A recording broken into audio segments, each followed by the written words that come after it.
نحمد ونصلي على رسوله الكريم أما بعد فقد قال الله تبارك وتعالى في كلام المجيد وفي الفرقان الحميد فأعوذ بالله من الشيطان الرجيم بسم الله الرحمن الرحيم إنما يخشى الله من عباده العلماء صدق الله العظيم قال رسول الله صلى الله عليه وسلم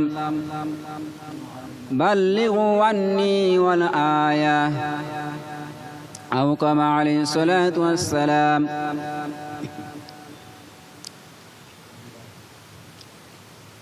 আল্লাহ তাবারক ওয়া তাআলা যে ইলমে নবুয়াত যে খাস বান্দা নবীদেরকে দিয়েছিলেন ওই ইলম মাদ্রাসার ছেলেরা কষ্ট করে মুজাহিদা করে খেয়ে না খেয়ে দিনের পর দিন মেহনত করে রাতের পর রাত কষ্ট সহ্য করে মেহনত করে সে ইলমে দিন ইলমে নবুয়াত অর্জন করেছেন। অর্জন করার পরে তারা উলামায়ে দ্বীনদের মধ্যে শামিল হয়েছেন, অর্থাৎ নবীর ওয়ারিস হয়েছেন। তো আল্লাহ তাবারক ওয়া তাআলা তানার কালামুল্লাহ শরীফের মধ্যে নিজে ঘোষণা করে দিয়েছেন যে দুনিয়ার মধ্যে অনেক বান্দা আছে, আমি আল্লাহ তাবারক ওয়া তাআলা বান্দাদেরকে দুনিয়ায় সৃষ্টি করেছি এবং দুনিয়ায় পাঠিয়েছি। তো এর মধ্যে থেকে আমার যদি ভয় করে সেটা হচ্ছে কি উলামা সমাজ। কেন? আমি যে ইলমে নবুয়াত নবীদেরকে দিয়েছিলাম, এরা সেটা কষ্ট করে মুজাহিদা করে সে ইলমে নবুয়াত হাসিল করেছে। যখন এরা কোনো গুনার কাজের দিকে অগ্রসর হয় তখন তার সামনে ইলম এসে বাধা দেয়, অর্থাৎ এরা কোনোদিন গুনার কাজ বা অন্যায় কাজ করতে পারে না। কিন্তু বর্তমান সময়ে আল্লাহর বান্দারা গুনাহকে গুনাহ বলে কিছুই মনে করে না, কিন্তু একটা তলবে ইলম বা একটা আলেম সে গুনার দিকে ধাবিত হয় না বা গুনাহ কাজ করতে চায় না।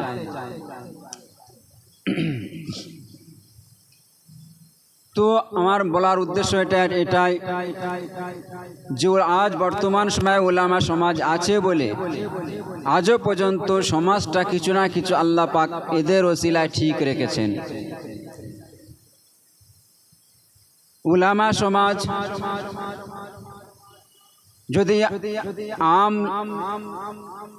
আম লোকেদের মতন বা সাধারণ লোকেদের মতন দিনটাকে ছেড়ে দিয়ে নিজের কাজের দিকে ধাবিত হতো, ব্যবসা বাণিজ্যের দিকে ধাবিত হতো, তাহলে দিন দুনিয়া থেকে আসতে মিটে যেত। তো উলামা সমাজ আলেম হওয়ার পরে, ইলম অর্জন করার পরে যাতে দিনটা দুনিয়ার বুকে বাকি থাকে, আমি যা কিছু শিখেছি যেন এটা অপরজনের কাছে পৌঁছাতে পারি।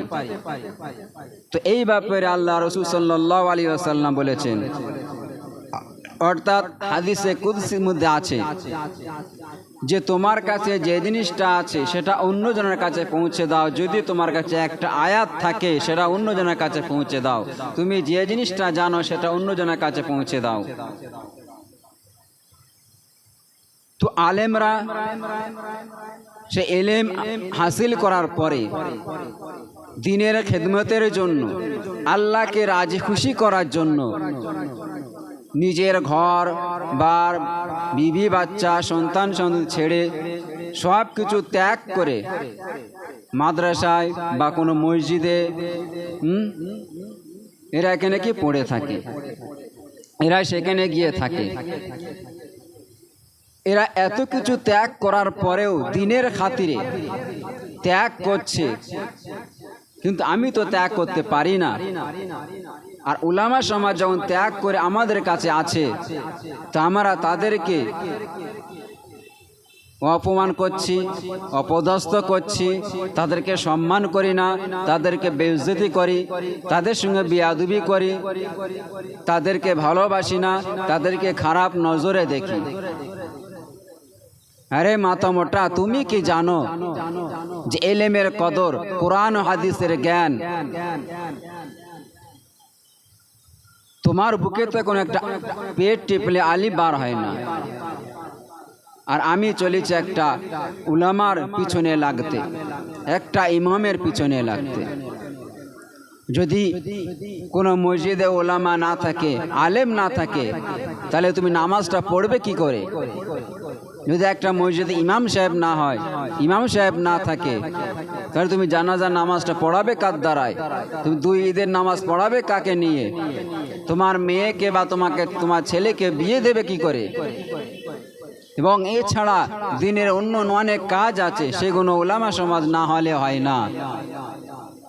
তো সেই উলামা সমাজ এত কিছু আমাদের পিছনে, আমাদের জন্য, আমাদের দিকে লক্ষ্য করে, যাতে আমরা যেন ভালো হই এবং দুনিয়া থেকে জান্নাত পর্যন্ত যেতে পারি, দুনিয়ায় ভালোভাবে থাকতে পারি, আল্লাহর হুকুম ভালোভাবে করতে পারি, নবীর তরিকায় চলতে পারি। হিন্দু উলামা সমাজ, আলেমরা নিজের সব কিছু ত্যাগ করে আমাদের কাছে থাকে। আমরা তো ত্যাগ করতে পারি না, কিন্তু আলেমরা সেই ত্যাগ করে দেখিয়ে দিয়েছে বা এখনো দেখাচ্ছে।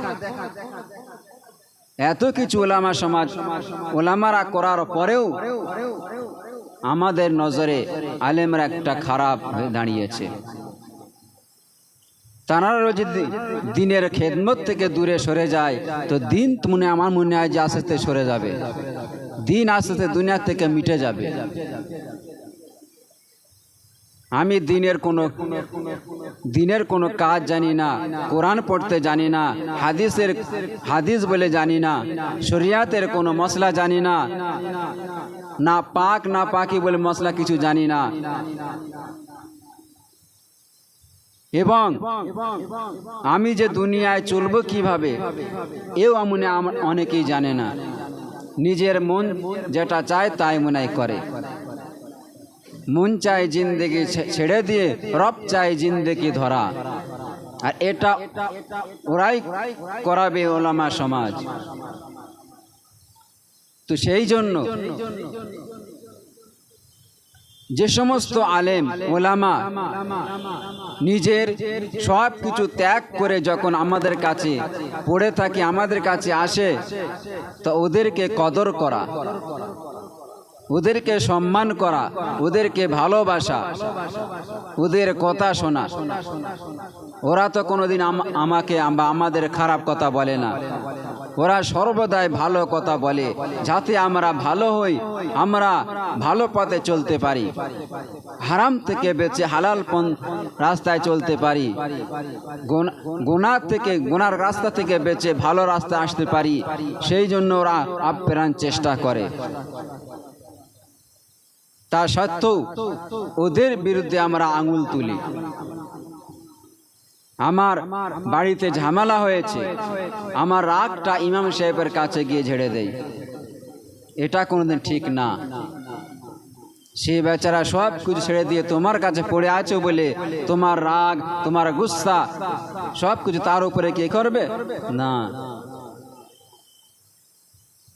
তাদেরকে সব কিছু দিয়ে খেয়াল রাখা, যা একটা আলেম আমাদের কাছে আছে যেন কোনো রকম কষ্ট না হয়, সেদিকে খেয়াল করা।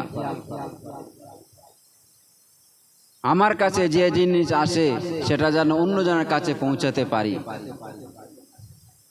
তো আমরা সর্বদাই সেদিকে খেয়াল রাখবো যে আমার দ্বারা যেন কোনো আলেম বা কোনো ইমাম, কোনো মুয়াজ্জিন, যারা সব কিছু ছেড়ে দিয়ে দিনের জন্য, দিনের খাতিরে আমাদের কাছে আছে,